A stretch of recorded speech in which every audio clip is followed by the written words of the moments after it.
Hello, friends.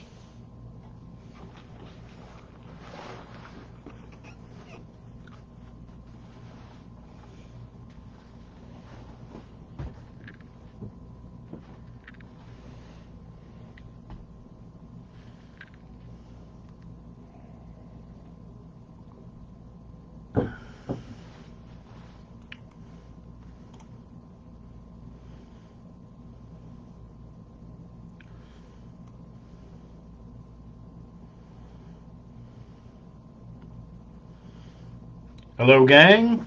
Good to see you this morning. Welcome. Good morning, Donna. Glad you're here today. Hope you are enjoying the beauty of this day.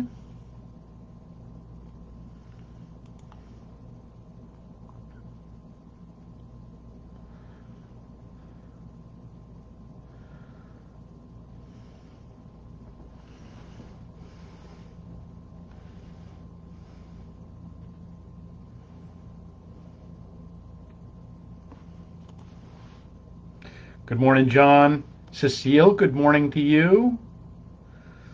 Derek, good morning, my boy. How are you?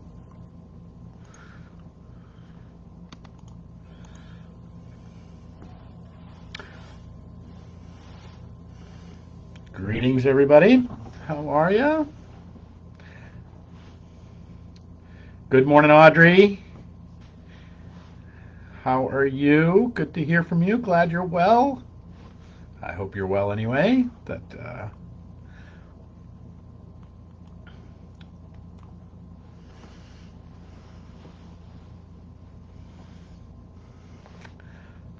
is everyone?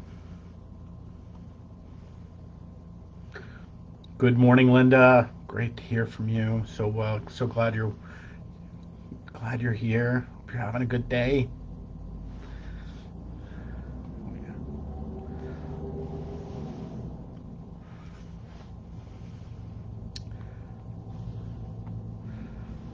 So as I have said, we're give a little bit of time for the live stream to come online here. I usually give it about 2 or 3. We'll get going at about the 4-minute mark. We got about another minute left. So glad you're here. So if you ever want to skip ahead, we'll listen to 11:11. It's 4 minutes in is when we get rolling. So glad you're here.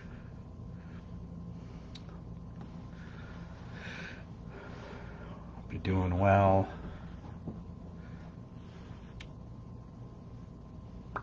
Staying inside, windows closed, eyes burning. Yeah, goodness, I've heard that too for here that there's a air quality event going on. I wasn't quite sure why, but I did notice that this morning. So I hope everybody's staying well.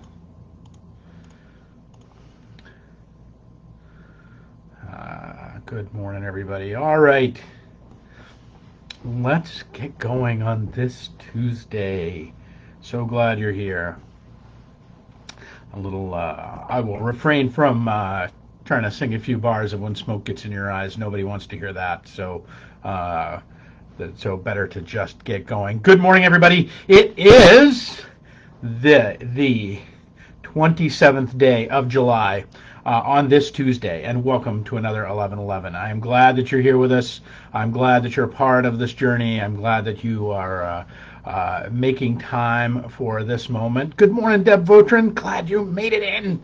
So glad you're here. That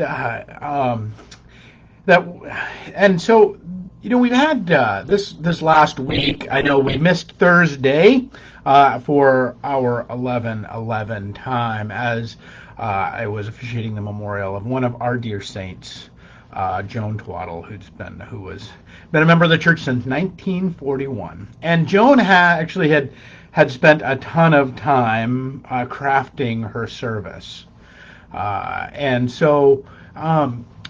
so that I was, people kind of, many people complimented the service, and really it was, I was just driving the bus. All of her fingerprints were over every piece of that which was together, and the gathering of her family and church family and everybody that could be there to walk her those last steps home was really beautiful. But part of it is that Joan was an incredible lover of beauty. Was a big piece of that, and that her service was actually more of a musical event than it was than anything else. That it included actually most of Mendelssohn's Elijah, which was and which is it just one of these beautiful, beautiful orchestral pieces that Judy had adapted. Our minister of music here adapted wonderfully for our incredible instrument, the organ that we have in the sanctuary, as well as other visiting ministers. And then the next day we actually had our organ concert. So it was an incredible week of music here last week at First Congregational Church. And I hope you got to catch some of it because it really was. And then on Sunday we had a guest organist, as Judy is away at a workshop down in Virginia, learning more great organ things. And so also we had just a new person that came and appreciated that instrument and brought a whole new lens and beauty to it as well. So it's been an incredible week of music, and I want to share with you and I tell you all that I'm probably boring you to tears about what here's what happened at camp last week, but I tell you all that to tell you this story about what I had, of the little moment that I had in the midst of it. Kristen Cantera, everybody, good morning. That this moment that I had was in the midst of the organ concert, and so full disclosure, I'm a lover of the organ as an instrument, and I'll tell you why. And I hope maybe this story will help you understand why. And trust me, I'm going someplace other than just what happened to me last week story here, maybe. But amidst the concert of last week that Judy played, just a terrific concert on Sunday or on Friday. We have a noontime concert series every third Friday. We offer a program from our ministry of music, Judy, or from somebody else in the community. And it reminded me, I actually had that opportunity of just remembering why it is I love the organ as an instrument. And it is this, because and she does a beautiful job of having these pieces where we will sing a little and where we listen a little. And there was one particular piece a piece that she had brought over from the next day from Mendelssohn's Elijah, and where it used a good bit of the organ. And when that organ gets fully used, when all those stops come out, it is a bodily experience. And I was so touched that I put my hands down on the seat. I just had my hands up or in my lap, and I just put them in the seat, and I began to feel the vibration of the music through my hands. Now, I know for those of you that are musicians, this is boring as all, because you all live in that place. But for we who simply dabble and have nothing but appreciation, I placed my hands down and I closed my eyes, and I had this moment of truly being able to understand what was happening in that space.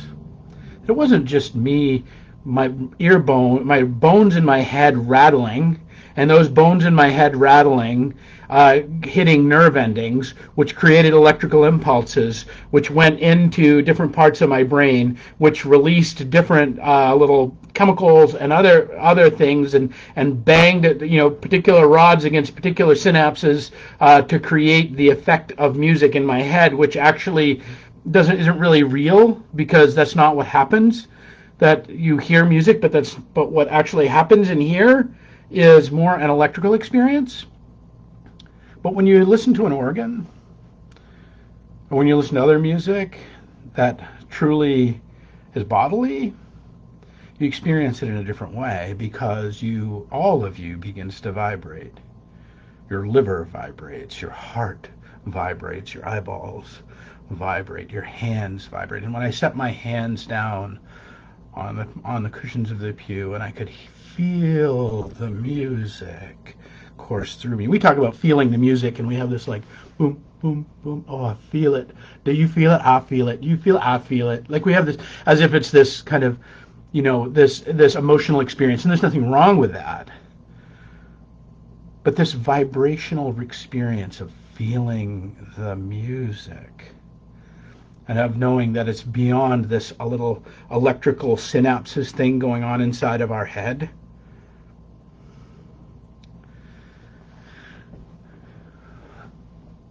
I tell you all of that to bring you to one of these weird little pieces of scripture that we always get hung up on. And this is from the Gospel of Matthew, and it's Jesus' teachings out of Matthew, which was one of his big teaching Gospels. He says this, "Why do you see the speck that is in your brother's eye, but you don't notice the log that's in your own? Or how can you say to your brother, 'Let me take that speck out of your eye,' and when there is a log in your own eye? You hypocrite! First, take the log out of your own eye, and then you will see clearly to take the speck out of your brother's eye." And we hear that. We hear that with this notion of like, oh gosh, we should not judge ourselves. We should stop judging others. We should examine our own lives. We should, that's it's been hung up in moralism, I think, and I'm not saying that interpretation of that text is wrong. I'm not saying that understanding of that text is wrong. But what the foundational part of that text is how we see and how we understand and how we encounter the world around us. When I sat in that concert last week, and I had this moment of putting my hands down, and I felt the vibrations coming through my fingertips, and which made me aware of the vibrations coming through my entire body. That was beautiful and transporting.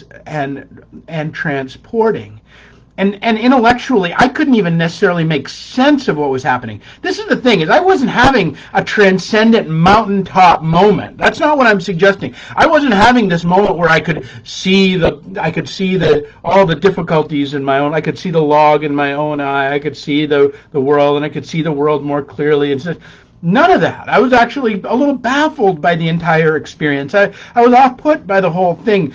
But what I had was this experience of seeing, of encountering the world in a different way, of encountering the world in a new way, in which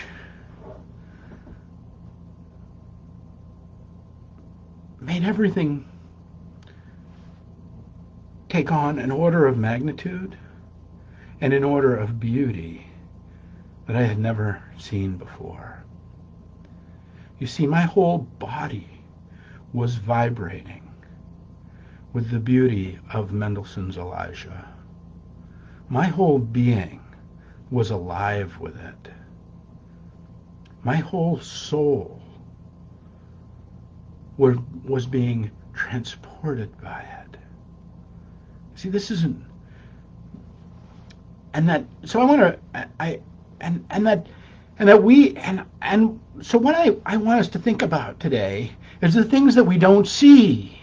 Is all the stuff that we move to the world and that we simply do not see, and how their beauty looking at us, staring at us, jumping out from behind every bush, encountering us in a million different ways, and we miss it all the time. When Jesus is talking about remove the log from your own eye that you might remove the speck from your brother's, this isn't about kind of us. I mean, it is about, it can be about us suspending judgment, but it's really about us seeing in a more beautiful way the very world as it is.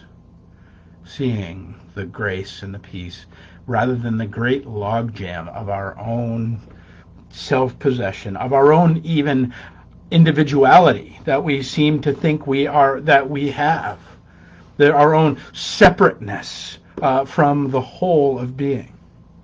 Helen Keller wrote this little piece. Now, if you remember, Helen Keller was blind and deaf, and she wrote this little thing about ways of seeing. Well, wait a minute, she's blind and deaf. But this was her observation. She said this: I, who cannot see, find hundreds of things to interest me through mere touch. I feel the delicate symmetry of a leaf.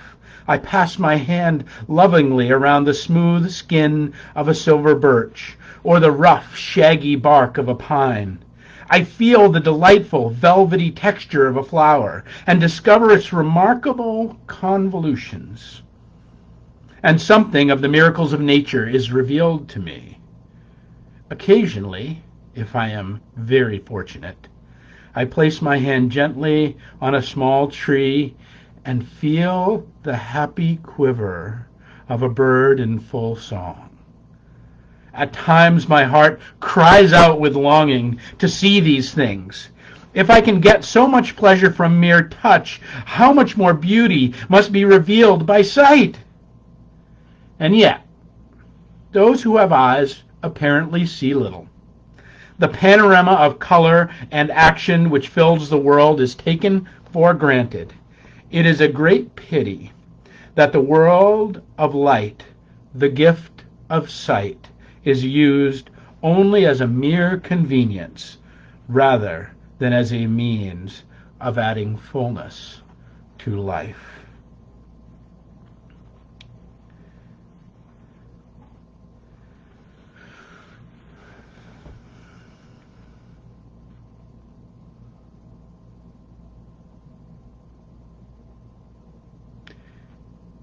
What a great pity that the gift of sight is used only as a mere convenience rather than as a means of adding fullness to life.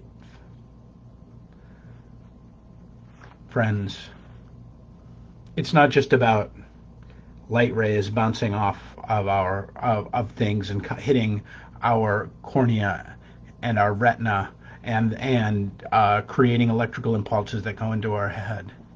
It is about the way in which we see this world, about the way in which we experience this world, about the way in which beauty and goodness are right on the other side of whatever it is we are stuffing between it, whatever preoccupation, whatever log we have jammed in there.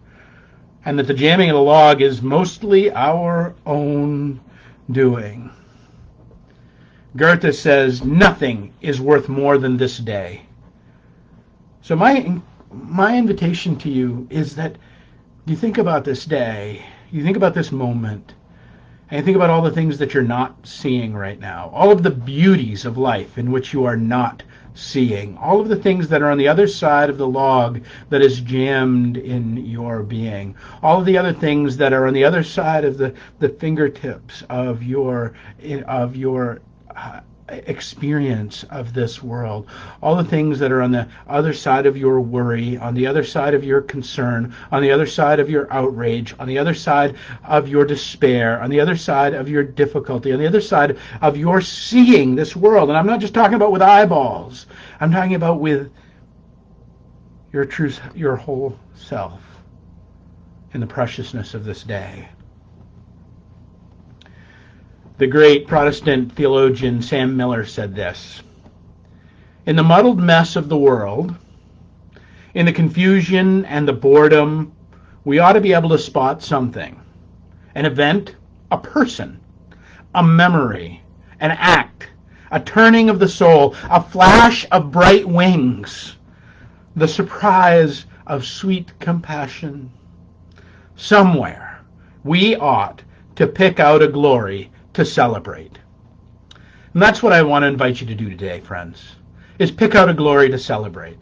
Pick out a glory that's on the other side of the log in your eye that is blocking you from seeing. Pick out a glory to celebrate. You can celebrate it in thankfulness. You can celebrate it in wonder. You can celebrate it. There's all manner of ways to celebrate. But pick out a glory to celebrate. Whether it is a flash of a bird's wings, whether it is a laugh of a friend, whether it is the joy of a nostalgic thought, whatever it is, pick out a joy and pick out a glory for you to celebrate in this day. Because the great psychologist Carl Jung says it all depends on how we look at things and not how they are in themselves. We all have a log. We all have something blocking the way in which we would see the rest of the world. And it depends on how we will choose a glory to celebrate, how we will open ourselves to the vibrations of the world and the beauty of that we may never have encountered or never seen before, or maybe just got a glimpse of. But whatever that event or person or memory or act or turning of soul, pick out a glory and celebrate it today.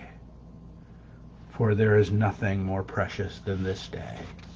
There is nothing more wonderful than seeing the world with the panorama of color and the action that fills it, with not only just our eyeballs, but with our whole being. It's my belief this was really Jesus' invitation in this hypocrisy that he called humanity to. Not because there wasn't blessing available, but that the blessing was spread so much about the earth, that heaven was spread so much about the earth, that beauty was spread so much about the earth, and that it takes us willfully damming it up every day for us to miss the glories of it. But we can turn, and we can turn, and we can turn again towards the true, the good, and the beautiful, towards the wonder that makes all things, and that we can question our ways of seeing, and we can bring the most beautiful of things to this muddied mess of the world and let it shine with God's glory. All right. Okay, friends, that's my hope for you today, is that you will somewhere pick out a glory to celebrate. Find a glory in your life and celebrate it today. Don't celebrate it tomorrow. Celebrate it on good china and at high tea. Celebrate it with all the beauty and the wonderful wonders. Celebrate it with an organ with all the stops out. Celebrate it with a life that is fully lived with all of its pieces and parts and its encounters with beauty and goodness. Celebrate a glory today and let God's light shine through it. I'm so glad that each one of you are here. I'm so glad that you are that you're a part of this journey. I'm so glad that each of you are here. Hey, Fannie Faye Davis, glad you made it in. That I hope you all have grace and peace with you today, and we'll pick it up tomorrow with another 11:11.